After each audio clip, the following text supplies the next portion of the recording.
Robert Mayhell says, just closed on a house. What are some good IT/life quality of life improvements for family and kids? Good Wi-Fi. You know what? I spent $1,000 on a Wi-Fi access point like 4 years ago or whatever. Yes. Really? I bought a Ruckus R700. I spent my own money on it. So many people were like, this is so sponsored. No one would ever do that. Actually, lots of people do them. They're for commercial deployments, or lots of people do that. It's for commercial deployments. It was the best quality of life improvement that I have made technologically ever.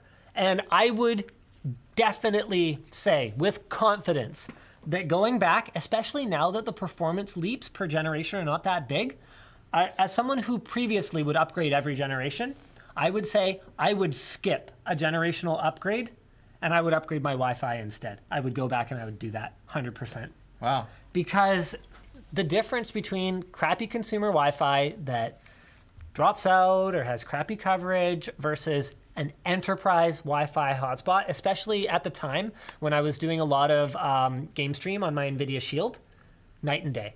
Okay. Just the amount of frustration and hey, you know, the Wi-Fi is cutting out, like calling me when I'm on a business trip, like I can't deal with that. Okay, so for Robert Good though, Wi-Fi. What use case does he have to have for that to be worth it for him? Like if it's only him and his partner and no kids, and if he's not he's not game streaming. Depends on the size of the house. I would say good Wi-Fi is like if you have a house guest over and you have like crappy Wi-Fi, do you feel obligated? How embarrassing. Do you feel obligated to apologize for the crap Wi-Fi in the guest room?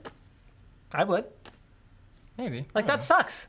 Like how are they supposed to? Maybe they don't want to talk to you for, a couple hours. You're a nice guy, James, but I need a break. Need some me time. Can't go watch my Netflix on my phone. That sucks. I can't really relate because most millennials don't have guest rooms. Yeah, fair enough. Fat cat. Fat cat. Don't eat me, please. I would say get a bidet. If you've never used one of those, you've heard of the bidets they have in Korea and Japan. If you've never used one, I would say get one. I went get to them for like $30. What? Yeah, the one. Well, okay, you don't have to get a super fancy one. Okay, let me tell my story. Go ahead. I went to Southeast Asia, where they don't have the fancy bidets, but they use like what I call it, some people call it bum gun. I call it butt hose. It basically looks like the vegetable sprayer by your kitchen sink. Yep. It's by the toilet, you grab it and you spray your butt. I thought that was amazing. I was like, this is better than toilet paper. It's like zero waste. And it's cool. You could argue it's more hygienic. So I got one in my house. Yep. It's a little different in Canada because it's not a tropical country where you kind of just dry off really quickly. But we use reusable diapers, so it sprays out. It has multiple functions. However, I was pretty satisfied with this bum gun.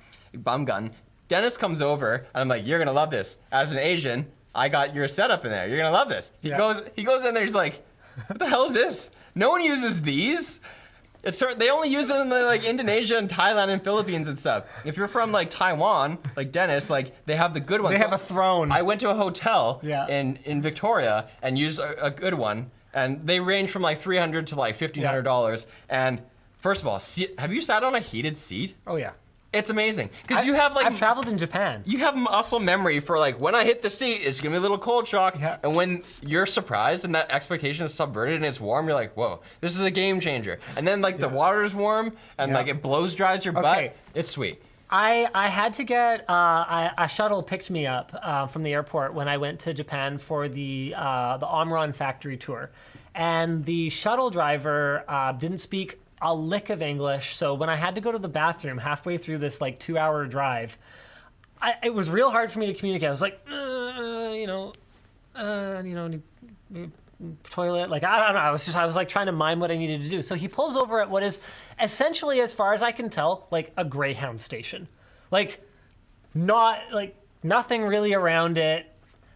I go into the bathroom at this thing. So the building is the crappiest facilities you would expect. It's I would expect the bathroom to kind of smell. Right. I would expect it to smell like urinal cake at best. Right. Okay? It wasn't a disgusting building or anything, but I wasn't expecting a nice bathroom. The toilet was the nicest toilet I had ever sat on in my life, because this is my first Japanese toilet. I was like, it had a heated seat. I couldn't believe it. It's mind-blowing that this hasn't taken off in the West. And the funny thing is, you don't even need toilet paper and a bidet don't necessarily have to be entirely mutually exclusive, but you can dramatically cut down on the amount of toilet paper that you use with a bidet. Oh, dude, we have this in our WAN show notes. Yeah. There's a thing on here because of all the hoarding that's been going on with toilet paper. Someone made this awesome website where you can like calculate how long your stash of toilet paper is gonna last you. It's at the bottom. Okay. Here, I'll go to your screen. Oh, okay, sure. I have to plug it in. Oh, All right. Oh, that. HowMuchToiletPaper.com. HowMuchToiletPaper.com. Okay, my wife, she doesn't even. How many squares do you use? Do you know the number?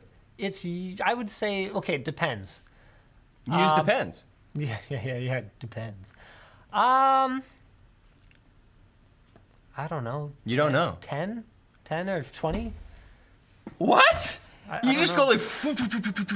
I don't know. Okay, hold on. What would 10 be? It's like that long. Okay, Per so that's what? probably more like 5 or 6.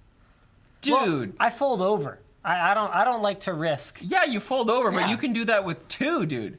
I'm rocking 2, and when I was really aggressive with this, you can do it with 1. You do the Okay. fold around 2 fingers. Man, that is unethical of you. That is All right, I'm being shamed. that's obscene. 10. I'm being shamed Okay. here. That's fine. Anyway, you can go onto this website. You can enter how many rolls you have and how many toilet visits per day, and it's gonna tell you how long your hoard is gonna Toilet last. visits per And it day. looks like the default here, when it says 375% of your quarantine, it's there to shame people who hoarded. But these dimensions are just not enough. You need to hit advanced options, and you can get into squares per wipe and Average everything. number of wipes per trip, sheets per wipe. Current value too. That's for people like me. But I guess does this scale even go high enough for Linus? There you go, 10 maxed out.